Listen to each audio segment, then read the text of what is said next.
Hi! Hello! నమస్తే. Welcome back to Suman TV. ప్రస్తుతం మనతో ఉన్నారు ప్రొఫెసర్ కామేశ్వరి మేడం. నమస్తే మ్యామ్. నమస్తే నవీన గారు. మ్యామ్, కథలు అనగానే ఫస్ట్ మీరు మనకి స్టార్టింగ్‌లో చెప్పారు. జంతువుల నుంచి తీసుకుంటామని అవును. చెప్పేసి, ఏదైనా కథ అనగానే ఓ నక్క, ఏదైనా చీమ, హ్మ్. ఏనుగు హ్మ్. ఇలా కొన్ని కథలుంటాయి. మరి ఈరోజు మాకు అంటే ఏ నీతి కథ చెప్తున్నారు? మా హ్మ్. వ్యూవర్స్ చాలా ఇంట్రెస్టింగ్‌గా ఎదురు చూస్తున్నట్టుగా మీరు చెప్పే ప్రతి కథలో కూడా ఆ! ఒక మంచి ఇంట్రెస్టింగ్ ఫ్యాక్ట్ కనిపిస్తుంది మాకు. హ్మ్. కథ అనగానే ఏదో మనం చెప్పేస్తాం అయిపోతుంది ఫ్లో గానీ, మీరు ప్రీవియస్ చెప్పినట్టుగా చీమ కథ. ఆ! అసల చాలా అనమాట. సో, ఈరోజు మాకేం కథ చెప్తున్నారు? అస్తిత్వం. అంటే మన అస్తిత్వం అనేది ఎక్కడికి పోదు. అంటే ఒక రకంగా ఇప్పుడు సరదాగా చెప్పుకోవాలంటే మన నిజ రూపం అనుకోండి. హ్మ్. అంటే ప్రతి మనిషికి ఒక క్యారెక్టర్ ఉంటుంది గదా! అవును. అది ఎక్కడ పోదు.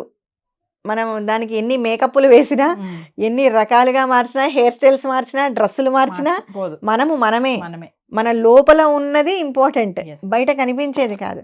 దానికి నువ్వు ఎన్ని రకాలుగా వేసినా అదేదో సినిమా దీంట్లో చెప్తారండి. చాలా ఫ్యాషన్‌గా తయారయ్యి పర్స్ తిప్పుకుంటూ, గోగల్స్ తిప్పుకుంటూ ఒక పల్లెటూరు ఆవిడొస్తుంది. నోరు తెరిచి మాట్లాడేసరికి తెలిసిపోతుంటది. యాస. ఎవరా అని. అలాగనమాట. హుహు. అలా మనం చెప్పుకున్నట్టు అనగనగనగనగా ఒక అడవి. ఆ అడవిలో ఎన్నో జంతువులు. బాగా స్వేచ్ఛగా తిరుగుతుంటారు. అన్ని జంతువులు బాగా కలిసిమెలిసి ఉంటాయి. చాలా స్వేచ్ఛగా తిరుగుతూ ఉంటాయి. అంటే ఒక మంచి పాజిటివ్ అట్మాస్ఫియర్ ఉంటుందనమాట. Environment yes. ఉంటుందక్కడ. అలాంటి అడవిలో మన జిత్తుల మారి ఒక నక్క గూడా నక్క. ఉంటుంది. హ్మ్. ఈ నక్కకెప్పుడూ ఆలోచనలే. ఆలోచనలే. ఏం జేయాలి అని. ఈ ఒకరోజు ఆలోచిస్తూ ఆ అడవిలో వస్తూ ఉంటుందనమాట. ఒక నది ఒడ్డున వస్తూ ఉంటుంది. అప్పటికే సంధ్య చీకటి పడుతూ ఉంటుందట. మసక చీకటి ఉంటుందనమాట. సాయంత్రం అవుతున్న టైంలో వస్తూ ఏమవుతుంది, అది ఏదో ఆలోచించుకుంటూ వస్తూ ఆ నక్క ఆ చీకటిలో డబేలుమని ఒక దాంట్లో పడిపోతుంది. అది ఏంటంటే ఒక డ్రమ్ము. డ్రమ్ము. ఆ డ్రమ్ ఏంటి, అక్కడ చాకలి వాళ్ళొచ్చి బట్టలు ఉతుకుతుంటారు కదా! హ్మ్. వాళ్ళు ఒక నీలిమందు కలిపి ఒక డ్రమ్ము పెట్టుకొని ఉంటాడు. ఆ నీలిమందు డ్రమ్ములో పడిపోతుంది. పడిపోయి మొత్తం మీద ఇంతలో అతను చాకలివాడొచ్చి అది తీసి, "అరే! ఏమో పడిందే దీంట్లో" అని ఇలా దొర్లించేసరికి ఈ నక్క బయటపడి పరిగెత్తిపోతుంది. అప్పటికే బాగా నీలిమందు. నీలిమందంతా పూసేసుకుంటుంది. కంప్లీట్ ఒళ్ళంతా నీలంగా అయిపోయి దాని రంగంతా మారిపోతుందనమాట. మారిపోతుంది. దానికి తెలీదు కదా పాపం, అక్కడక్కడ అద్దము అవన్నీ ఏముంటాయి చూసుకోవడానికి అడవిలో. అలాగే పరిగెట్టుకుంటూ వెళ్తూ ఉంటుంది. అమ్మ దేవుడా! బతికి బట్టగట్టాము. డ్రమ్ములో పడిపోయాను. ఊపిరాడక ఏమన్నా అంటే కష్టమయ్యేది అనుకుంటూ హడావిడిగా వెళ్తూ ఉంటుంది. ఇది హడావిడిగా వెళ్తూ ఉంటుంది. దాని చుట్టూ చిన్న చిన్న జంతువులన్నీ ఎదురుగా వస్తుంటాయి అడవిలో. వచ్చి చూసేది అమ్మో! అమ్మో! అని భయపడి పరిగెడుతుంటాయన్నమాట. దీనికి అర్థం కాదు. కాసేపటికి ఆగిపోతుంది. అవును, ఏంటి అన్నీ నన్ను చూసి పరిగెడుతున్నాయి. ఇంతకు ఏమైంది? ఎందుకు భయపడుతున్నాయి అన్నీ నన్ను చూసి అని. తర్వాత మనం ఇప్పుడే అనుకున్నాం కదా అద్దం లేదు అని. అడవిలో పెద్ద అద్దం ఉంది. నీళ్లు. నీళ్ళు. మళ్ళీ అక్కడ చిన్న ఒక పాండ్, ఒక కొలను ఉంటే అక్కడ పోయి తొంగి చూసుకుంటుంది. తొంగి చూసి భయపడుతుంది. ఏమో ఎవరో ఉన్నారని. మళ్ళీ ముందుకొచ్చి చూస్తుంది. చూసేసరికి ఇది నేనే. ఆ నీలి డబ్బా. డబ్బాలో పడి మొత్తం రంగు మారిపోయింది అని అనుకుంటుంది. ఇప్పుడు ఇదెవరు? నక్క. నక్క. నక్క కాబట్టి తెలివి. తెలివి. ఓకే, నన్ను చూసి అందరూ భయపడుతున్నారు కదా! దీన్ని నేనెందుకు అవకాశంగా ఉపయోగించుకోకూడదు? కాబట్టి అని నెక్స్ట్ డే వెళ్ళి అందరినీ పిలుస్తుంది. అందరూ భయపడుతూ వస్తాయి అన్ని జంతువులు. ఏ జంతువు దీన్ని గుర్తుపట్టదు. ఎవరో కొత్త జంతువు అనుకుంటాయన్నమాట. నక్క ఆకారంలో ఉన్న రంగు వేరే గదా! కాబట్టి ఇదేదో కొత్త జంతువు వచ్చేసింది మన రాజ్యంలోకని. ఆఖరికి పులి ఇవన్నీ కూడా వచ్చి ఎవరో కొత్త వాళ్ళు అని చూస్తూ ఉంటాయి. అంటే అవన్నీ భయపడని కాదు, అవి ఆలోచనగా ఆలోచన. చూస్తుంటాయి.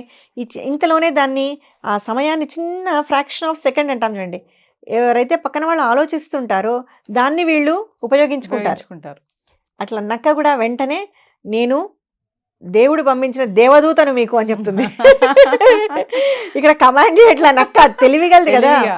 నేను రాజును, మీరు వినాలి అంటే పూలో సింహం వచ్చి ఒక చేస్తుంది. ఏటేస్తుంది. అట్లా అనకుండా తెలివిగా. తెలివిగా అంటుంది, నన్ను భగవంతుడు పంపించాడు, నేనందరినీ మీకు దేవదూతను, మిమ్మల్ని అందరినీ కాపాడడానికి వచ్చాను. ఈ రోజు నుంచి మీరందరూ నా మాట వినాలి అని చెప్తుంది. నాకంతా మంచి ఆహారాన్ని తెచ్చిపెట్టాలి మీరు, మిమ్మల్ని కాపాడడానికే నేను వచ్చాను. అవునా అని చెప్పి అందరూ నిజమేనేమో అని అన్ని జంతువులు నమ్ముతాయి. ఇంకా కూర్చొని బాగా ఇంకా ఆ రోజు నుంచి రాజభోగాలు అనుభవిస్తూ ఉంటుంది ఈ నక్క. అవన్నీ తెచ్చిపెట్టడము, ఇది తినడము జరుగుతుందన్నమాట. జరుగుతుంది. సరే, ఇంట్లోనే ఇంకా దీనికి బాగా తెలివితేటలు మితిమీరిపోయాయి కదా, ఎంజాయ్మెంట్ ఎక్కువైపోయింది అనమాట. ఈ ఎంజాయ్మెంట్లో తనకు రంగైతే ఏదుందో అది తాత్కాలికమైన విషయం దానికి తెలియదు. తాత్కాలికమైన విషయం తెలియకుండా హాయిగా ఉంటుంది. ఒకరోజు పెద్ద వర్షం పడుతుంది. వర్షం పడేసరికి ఆ వర్షంలో జంతువులన్నిటితో పాటు ఇది కూడా మధ్యలోకి వెళ్ళి డాన్స్ చేయడం మొదలు పెడతాం. కాసేపు తర్వాత అన్ని జంతువులు ఆగిపోతాయి. ఆగిపోయి చూసేసరికి ఏముంది, దీని మీద ఉన్న నీలం రంగు మొత్తం పోయి నక్క బయటకు వచ్చేస్తా. అన్నీ గుర్తుపడతాయి. వారిని దొంగ నక్క, నువ్వా ఇన్ని రోజులు మా అందరితో సేవలు చేర్చుకున్నావా నువ్వు అని చెప్పి అన్నిటికీ కోపం వచ్చేస్తుంది. ఇది ఇంకా రియలైజ్ అయి ఉండదు. ఎందుకు మీరందరు నన్ను అట్లా చూస్తున్నారు, నేను ఎవరనుకున్నారు, నేను మిమ్మల్ని కాపాడడానికి వచ్చాను, నేను ప్రత్యేకంగా నియమించాడు భగవంతుడు మీకోసం అని అరుస్తూనే ఉంటుంది. కోపం వచ్చేసి ఇంకా చిన్న జంతువులు, పెద్ద జంతువులు, పులి, సింహం దాని మీద పడి వెంటబడి తరివేస్తుంది దాన్ని అక్కడి నుంచి.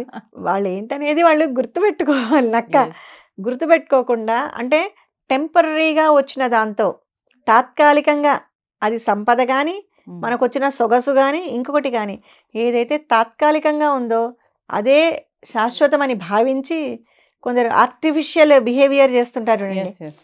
అంటే మనం దాన్ని పొగరనొచ్చు, అహంకారం అనొచ్చు, ఇంకోటి. ఎప్పుడైతే ఆ టెంపరీ బిహేవియర్ చేస్తారో దానివల్ల నష్టమే తప్ప లాభం ఉండదు. అదే అలాంటి తనకు వచ్చింది, దాన్ని తను చెప్పిందంతా ఓకే, తను ఎవడు దేవుడు పంపించాడు అవన్నీ చెప్పుకుంది, బాగానే ఉంది నక్క. దీన్ని తను వాళ్ళందరితో ప్రేమగా మెలిగింటే దాని తర్వాత దానికి రంగు పోయినా కూడా అది చూపించిన ప్రేమను మర్చిపోయేవాళ్ళు కాదు.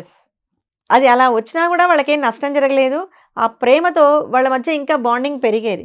కానీ ఆ విధంగా చేయకుండా వచ్చిన రంగునది ఇంకో రకంగా ఉపయోగించుకోవాలని చూసింది, దానివల్ల నష్టపోయింది.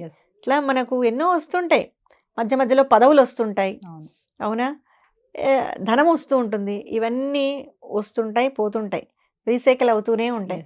మధ్యలో వచ్చిన సిరి కోసమో ఇంకొక దాని కోసమో పేరు కోసమో ఇవన్నీ చూసుకొని మనం ఎదుటి వాళ్ళతో మన బిహేవియర్ని ఇంకొక రకంగా చూపించాము అంటే అది ఎప్పటికీ చెడుపే.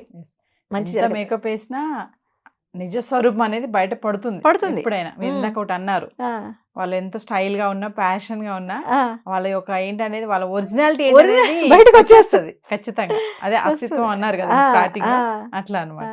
సో తెలివిగల నక్క. తెలివి బాగుంది మేడం కదా. మరో కథకు మళ్ళీ కలుద్దాం. Thank you.